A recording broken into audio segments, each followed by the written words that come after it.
As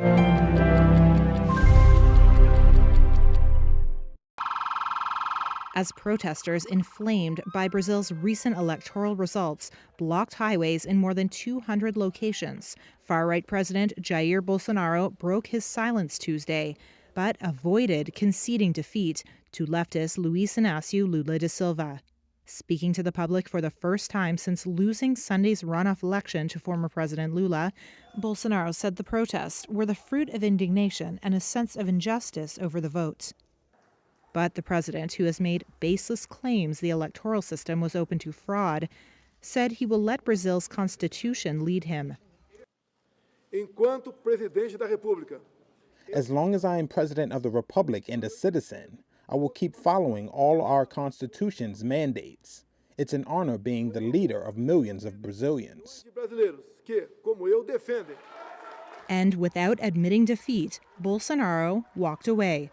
It was then his chief of staff told reporters Bolsonaro had authorized him to begin the transition to a Lula government, which is set to begin on January 1st.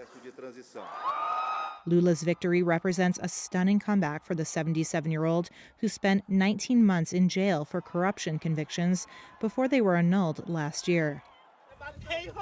Some of Bolsonaro's hardline supporters have called for a military coup to keep Bolsonaro in power and stop Lula from returning to power. And many pro-Bolsonaro demonstrators, like truck driver Jose Carlos, were blockading highways in a show of force. We must take the measures that he cannot take, and with this measure, we are here triggering a federal intervention from the Brazilian army. The armed forces must take action because Brazil is already out of control.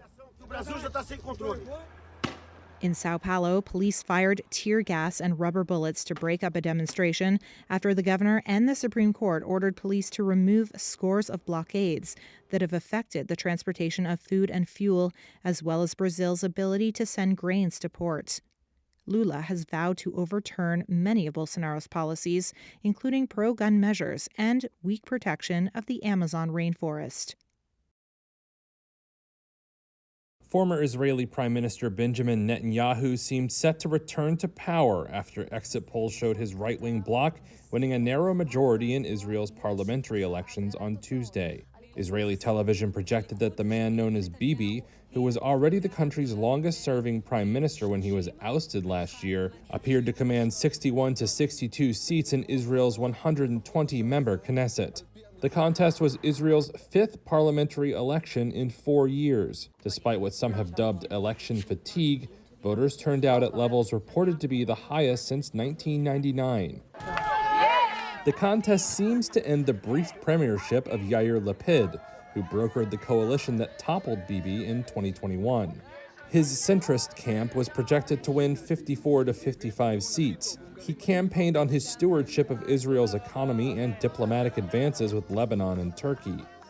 But it appears that was not enough to stop a resurgent right. The contest was shaken up by ultra-nationalist firebrand Itamar Ben-Gvir and his religious Zionism list, now set to be the third largest party in parliament. Netanyahu has been counting on support from the far-right faction to put him back on top.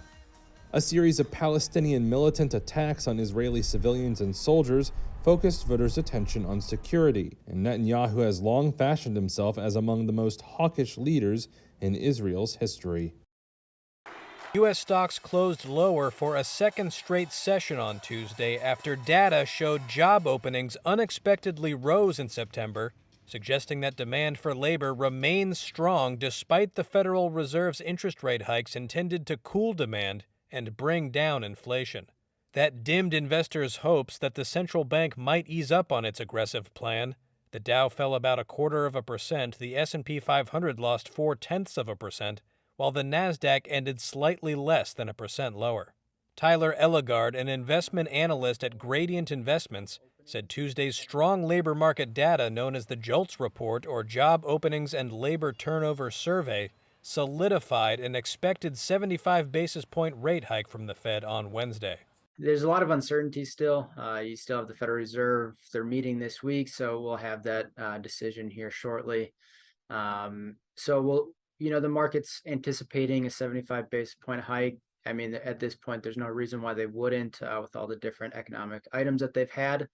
And then the JOLTS report today, I think, also solidifies that 75 basis points. So I think the market is just trying to figure out what or waiting in anticipation of what the Federal Reserve is going to be doing later this week. Shares of mega cap growth names such as Amazon and Apple, which have struggled since the Fed began raising interest rates, were once again under pressure. Pfizer rose after the drug maker raised its full-year sales estimate, while Eli Lilly fell after trimming its profit forecast. And shares of Uber surged after giving an upbeat fourth-quarter profit outlook, which also lifted shares of rival Lyft and food delivery service DoorDash.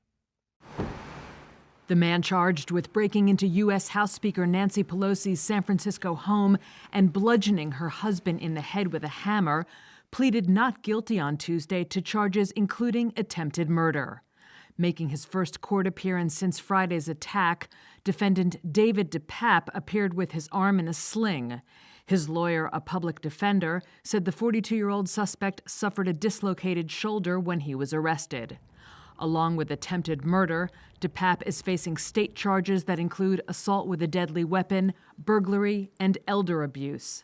He is accused of forcing his way into Pelosi's home before dawn on Friday, with plans to take the speaker hostage and to break her kneecaps unless she told him the truth under his questioning.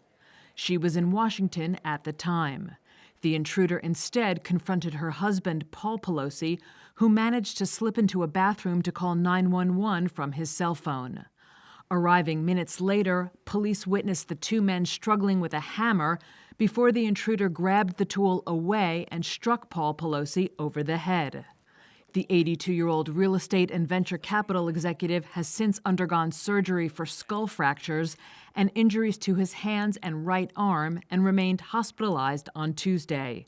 Nancy Pelosi issued a statement late on Monday saying her husband was continuing to make steady progress on what will be a long recovery process. An internet user with the same name as DePape expressed support for former President Donald Trump and embraced the cult-like conspiracy theory QAnon. Terrorism and extremism experts believe the attack could be an example of the growing threat of so-called stochastic terrorism, in which sometimes unstable individuals are inspired to violence by hate speech and scenarios they see online and hear echoed by public figures. And so it's a movement, it's terrorism that is born on the internet.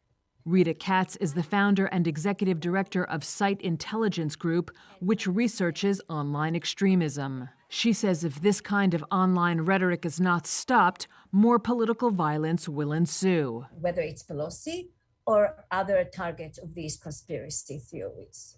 And DePape's lawyer had this to say on Tuesday. There's also been a lot of speculation regarding Mr. DePape's vulnerability to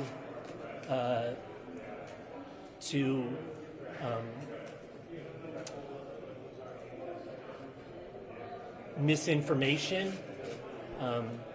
and that's certainly something that we're going to look into, that we're going to delve into as his defense team. Federal prosecutors have charged DePape separately with assault and attempted kidnapping. The state charges are punishable by a prison sentence of 13 years to life. The federal charges carry a combined maximum sentence of 50 years. The top judge in the U.S. says a House committee can't get their hands on former President Donald Trump's tax returns, at least for now. An order from Chief Justice John Roberts on Tuesday temporarily blocked the lawmakers' request so the Supreme Court can take a closer look at an emergency request from Trump. Wow, what a crap. Trump claims the Democratic-led Ways and Means Committee is politically motivated. A lower court has said the panel is justified in wanting to see the tax materials, but Trump's attorneys are preparing an appeal. The legal fight goes back to 2019 when the committee sued Trump. It invoked a law empowering the chairman to request anyone's tax returns. Trump was the first president in 4 decades not to release his tax returns, and he has fought vigorously to keep the details around his wealth and his Trump organization secret. His lawyers say the lower court decision would make presidents vulnerable to so-called invasive demands from political opponents and undermine the separation of powers in government. They say the committee wants to expose Trump's tax information just for the sake of exposure and dig up politically damaging information about him. House Democrats say they need to see if the Internal Revenue Service is properly auditing presidential returns and to figure out if new legislation is needed. Roberts ordered the committee to respond to Trump's bid by November 10th. That's 2 days after the midterm elections, where Trump's fellow Republicans are seeking to take control of Congress. Trump himself is mulling over another presidential run in 2024.